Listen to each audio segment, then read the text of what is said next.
끝으로 너희가 주 안에서와 그 힘의 능력으로 강건하여지고 마귀의 간계를 능히 대적하기 위하여 하나님의 전신 갑주를 입으라.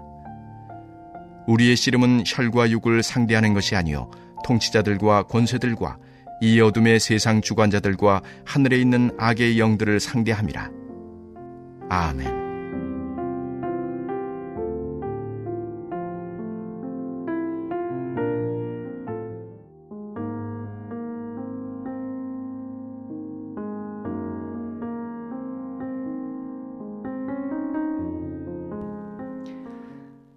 이제 에베소서는 6장으로 마무리가 되어질 것인데, 에베소서 6장에 크게 말하면은 5장부터 시작된 관계라는 내용이 있습니다. 부부의 관계, 그리고 부모와 자녀의 관계, 그리고 당시로서는 종과 상전의 관계였는데, 오늘날에는 조금 딱딱한 말을 사용하면 고용주와 피고용인과의 관계라고 제가 말씀을 드렸습니다.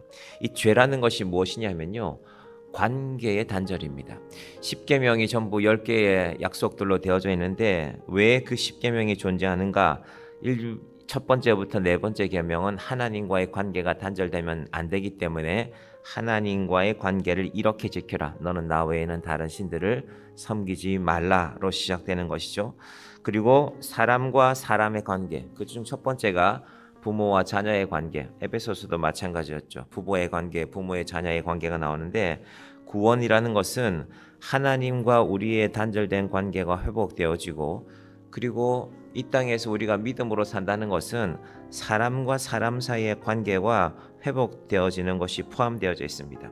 그래서 그 관계들을 회복하기 위해서 우리가 에베소서 4장, 5장, 6장들 말씀들 보면은 사랑해야 된다, 거룩해야 된다, 또 하나가 되어야 된다라는 그런 주제들을 지금까지 살펴보았습니다.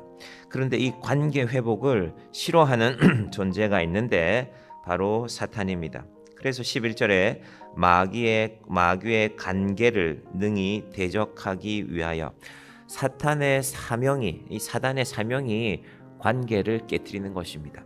그런데 이 사단이란 문제는 영적인 문제인데, 그래서 이 사단이란 문제를 다루기 위해서 우리가 먼저 이 영적이란 것은 무엇인가? 오늘날 그리스도인들의 생각 속에 보면 이 영적인 문제를 두 가지 부류로 나누어 볼 수 있습니다. 첫 번째는 영적인 세계에 대해서 혹은 영적인 실체에 대해서 무지하고 무시하는 것입니다. 요즘 같은 시대에, 인터넷 시대에, 과학이 발전한 시대에, 혹은 AI 시대에 귀신이 어디 있냐, 사탄이 어디 있냐, 영적인 문제를 무시하거나 영적인 문제에 대해서 무지한 태도입니다. 그런데 성경은 분명하게 천지를 창조하시고 아담과 하와의 그 에덴의 사건으로부터 뱀이라는 이름으로 등장하는 사단을 등장시키고 있습니다. 그것도 참 이해할 수가 없습니다. 하나님, 왜 사단을 만드셨습니까? 하나님이 만드신 이 좋은 세상에 하나님만 계시고 사람만 있고 우리가 하나님을 사랑하고 사람이 서로를 사랑함으로만 지내게 만드시면 되지 않았습니까? 그건 우리의 질문이고 하나님의 답은 우리가 정확하게 알지 못합니다. 그런데 성경을 잘 살펴보는 것이 필요합니다. 그래서 첫 번째는 영적인 일들은 존재한다는 것입니다. 사단도 존재하고, 하지만 사단이 전부는 아닙니다.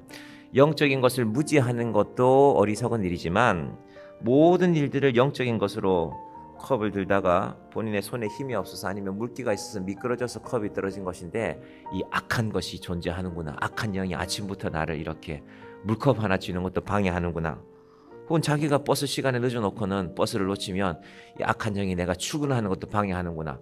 그건 악한 것이 아니라 우리가 미끄러지는 실수나 컵이 미끄러지는 실수나 아니면 시간을 지키지 않은 실수를 한 것입니다. 그러니까 영적인 것을 바라봐야 되지만 모든 것을 영적이라고 말하면 그 또한 무지하고 위험한 것입니다. 그래서 영적인 것은 너무 무지하지 말고 악한 것은 반드시 있다라는 것도 알고, 성경이 말씀하고 있으니까. 두 번째, 모든 것을 영적으로 보는 것도 무지한 것이다. 실수로 컵을 미끄러졌으면 조심해서 컵을 잡으면 되는 것이고, 시간이 늦어서 버스를 놓쳤으면 다음번에는 시간에 맞추어서 가면 되는 것입니다. 자, 그러면 사단은 이 영적인 문제에 대해서 각기 다른 태도를 취함으로 이 사람들을 믿음의 사람들을 무너뜨리려고 하는데 첫 번째는 영적인 것에 대해서 무관심하게 만들어서 영적인 건 없다. 너 그런 거 신경 쓰지 말고 살아. 라고 하는 것이 첫 번째이고 두 번째는 모든 것들을 영적으로 생각함으로 막연한 두려움을 만드는 것입니다. 제대로 성경에 대해서 혹은 신학에 대해서 공부하지도 않고 이 사람의 두려움을 이용해서 존재하는 종교가 기독교 안에도 물론이거니와 온 세상에 얼마나 많은지 모릅니다. 양복을 멀쩡하게 입은 사람들이 전 보는 집 앞에 수십 명 수백 명 줄 서 있는 것이 오늘도 어디인가 가면 있을 것입니다. 좋은 차를 타고 와서 아니 저런 사람이 뭐가 부러운 게 있을까 하는 그 사람도 자기 마음에 있는 두려움을 잠재우지 못하면 어딘가 가서 의지하려고 하는 것입니다.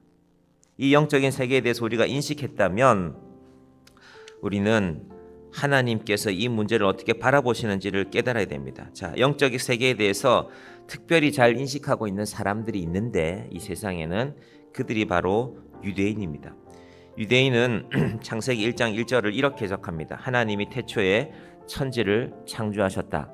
이 태초의 천지라는 말을 우리가 들어보면은 하늘 천에 땅 지니까 하나님이 하늘도 만드시고 조금 확장하면 그 하늘에 우주도 포함되어지고 땅은 우리가 발 딛고 사는 이것이 땅인가? 그 해석도 물론 맞을 수 있지만 유대인들의 해석은 천은 보이지 않는 것을 하나님이 만드셨고 지는 보이는 것도 하나님이 만드셨다라는 해석입니다. 이게 왜 중요하면 유대인들은 그래서 어려서부터 대체적으로 그 교육을 5살, 6살 때부터 시작하는데 늘 보이지 않는 것에 대해서 많이 강조하고 많이 가르칩니다. 얘들아, 우리 눈에는 보이지 않지만 하나님이 살아계신단다. 물론 유대인들도 지금 유대인들을 비율을 보면은 3분의 1 정도의 유대인들은 이 교육에 철저하고 나머지 3분의 2는 잘 믿지 않습니다. 여러분, 유대인들도 타락합니다. 어찌 보면은 다행인 일이죠. 왜냐하면 그들의 신앙이 잘못됐기 때문에, 예수님을 인정하지 않기 때문에 깨달아야죠. 타락하는 게 잘하는 것이 아니라 깨달아야 되는데, 하지만 이것만큼 우리가 본받아야 됩니다. 그래서 유대인들이 눈에 보이는 일보다는 눈에 보이지 않는 것에 강합니다. 오늘날 유대인들을 또다시 강하게 만든 이 문명 중에 하나를 인터넷이라고 얘기합니다. 인터넷 눈에 안 보이는 거였거든요.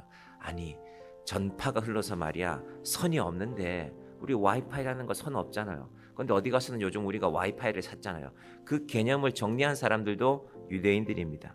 보이지 않는 것에 대한 그들의 관심이 오늘날의 유대인들을 만들어 가는 것입니다. 자, 그런데 우리가 이것을, 이 사단의 권세를 막연히 두려워할 것이 아니라 사단의 결론을 알고 있어야 됩니다. 사단의 결론이 뭡니까? 사망입니다. 사망. 요한계시록의 결론, 하나님을 대적하든 인간을 괴롭히든 사단에 대한 마지막 멸망의 기록이 바로 요한계시록에 등장하고 있습니다. 그래서 우리가 오늘 이 아침에 이 에베소서 6장에 대한 이 다음 이제 전신갑주라는 말씀으로 넘어가기 전에 사단이 원하는 것이 하나님과 우리의 관계, 사람과 사람과의 관계를 깨트리는 것이구나. 그래서 여러분, 혹시 누군가 사람과 관계가 어려워지면 모든 것이 다 영적인 것은 아니지만 이 일에 혹시 영적인 문제가 있지는 않을까 생각해 보는 것이 필요합니다. 그리고 기도하는 것입니다. 다만 사단이 만약에 정말로 누군가의 관계를 깨트리려고 한다면 그 사단의 권세가 전부가 아니라 사단의 마지막 결론은 멸망입니다. 멸망. 사단의 마지막 결론은 멸망이고, 그래서 우리 고린도전서 15장 말씀에 제가 부활절 될 때마다 자주 말씀드리는 거죠. 사망아, 너의 승리가 어디 있느냐? 이 사망의 자리에는요, 사단을 넣으면 정확합니다. 사단아, 너의 승리가 어디 있느냐? 내가 쏘는 것이 어디 있느냐? 사단이 많은 것으로 우리를 공격해서 우리의 관계를 깨트리려고 하는데, 사망이 쏘는 것은 죄요, 죄의 권능은 율법이라. 자, 사망의 결론은, 사단의 결론은 사망이지만 우리 주 예수의 결론은, 우리 주 예수 그리스도로 말미암아 우리에게 승리를 주시는 하나님께 감사하노니. 사단이 아무리 우리를 겁주려고 해도요, 그 겁주는 것의 결론은 너 잃으면 죽는다입니다. 육신의 죽음이죠. 그런데 그 일에 대해서 승리를 선포하신 하나님의 결론, 예수 그리스도의 결론은 부활입니다. 다시 사는 것입니다. 여러분, 그래서 사단이라는 존재를 생각할 때 네가 기껏 할 수 있는 거 나 죽이는 거지. 나 두렵지 않아. 하나님께서 나에게 부활을 약속하셨으니까, 생명을 약속하셨으니까 이것이 오늘 설교에 우리가 내리게 되는 결론입니다. 자, 그러면 오늘 본문을 마지막으로 정리해 보면요, 끝으로 너희가 주 안에서와 그 힘의 능력으로 강건하여지고 사단의 간계가 있기 때문에 10절에 11절에 나오죠. 마귀의 간사한 계획입니다. 여러분, 마귀가 우리를 공격할 때요, 마귀가 직접 공격하지 않습니다. 무언가를 이용합니다. 적은 멀리 있는데 적의 미사일이 날아오잖아요. 전쟁이 그래서 두렵잖아요. 어디서 뭐가 날아오지는 모르겠는데 그 큰 무서운 미사일이 한복판에 떨어집니다. 다른 사람들이 우리를 뒤에서 교활하게 공격하고 술책으로 공격하고 거짓말로 공격하는데 적은 보이지 않습니다. 그게 간계입니다. 사단이 우리 바로 앞에 나타나서 자, 내가 너를 이렇게 괴롭힐 거야 라고 하면 우리는 알죠. 근데 우리는 알지 못합니다. 간계이기 때문에, 간사한 계략이기 때문에 마귀의 간계를 능히 대적하기 위하여 하나님의 전신갑주를 입어라. 이 전신갑주 부분 우리가 다음 시간에 살펴볼 것입니다. 12절 같이 보십니다. 우리의 씨름은 혈과 육을 상대하는 것이 아니요 통치자들과 권세들과 이 어둠의 세상 주관자들과 하늘에 있는 악의 영들을 상대함이라. 12절 결론에서 뭐가 중요하냐?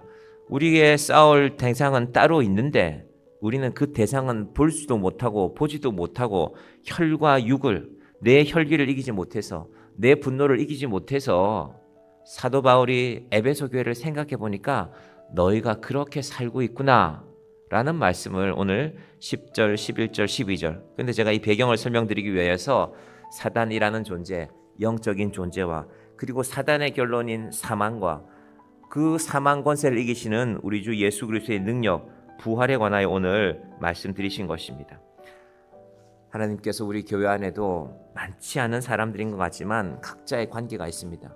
이 관계가 때로는 어려운 때도 있죠. 우리가 다 자라온 일들이 다른데 환경이 달라서 관계가 힘들 수도 있습니다. 그렇지 않겠습니까? 사막에서 산 사람과 아마존 밀립에서 산 사람이 어떻게 똑같이 생각하며 똑같이 행동할 수 있겠습니까? 그러나 우리가 살아온 배경이 다르지만 하나님이 원하시는 것은 사단의 간계를, 마귀의 간계를 깨닫는 것입니다. 이 간계가 때로는 돈이라는 탈을 쓰고 찾아올 때도 있고요, 자존심이라는 탈을 쓰고 찾아올 때가 있습니다. 여러분, 자존심이 얼마나 사람을 힘들게 하는지 모릅니다.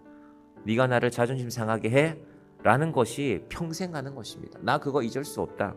그때 당신이 내게 그렇게 대한 것을 사단은 그래서 우는 사자처럼 삼킬 자를 찾는다고 또한 성경은 말했습니다. 하나님께서 이 사단의 간계를 예수 그리스도의 생명의 능력으로 이기는 우리 정의한교회가 되기를 바랍니다. 하나님께서 내가 관계가 힘들어. 그럼 사실 관계가 힘들면 사람들은 첫 번째는 포기합니다. 뭘 바꾸겠어? 내가 바뀌겠어? 당신이 바뀌겠어? 우리 그냥 이렇게 살아가자. 요즘 말로 쿨한 것 같죠?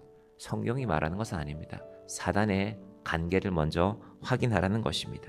그리고 사단의 결론인 사망에 누그러뜨리는 우리가 아니라, 넘어지는 우리가 아니라 예수 그리스도의 결론인 생명으로, 부활의 능력으로 사단의 간계를 이기는 주의 자녀들이 되시기를 간절히 축원드립니다. 기도하겠습니다. 하나님 아버지, 감사합니다. 사도 바울이 에베소서를 이제 마무리하고 있습니다.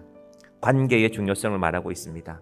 하나님과 우리와의 관계가 회복되어지게 하시고, 사단의 관계로 인하여서 하나님과 우리 사이가 멀어지지 않게 하여 주시고, 또한 사람과 사람 사이가 많은 문제들이 있지만 사단의 관계로 인하여서 어리석은 것들만 바라보고 혈과 육으로 싸우는 인생이 아니라 하나님께서 보여주시는 것, 사망은 사망으로 반드시 끝나게 될 것이며 예수 그리스도의 승리가 우리 인생의 결론입니다. 하나님 아버지, 예수 믿는 자들이니 우리가 이 믿음으로 살아가게 하여 주시고, 특별히 하나님 안에서, 교회 안에서 믿음의 관계들을 이루어가는 자들이 이 가운데 사단의 계략이 있었구나, 거짓이 있었구나, 돈이 개입되어져 있구나. 하나님, 이 어리석은 것들을 물리치고 예수 그리스도 안에서 하나 되는 믿음의 사람들 되게 하여 주시옵소서. 예수님의 이름으로 기도드립니다. 아멘.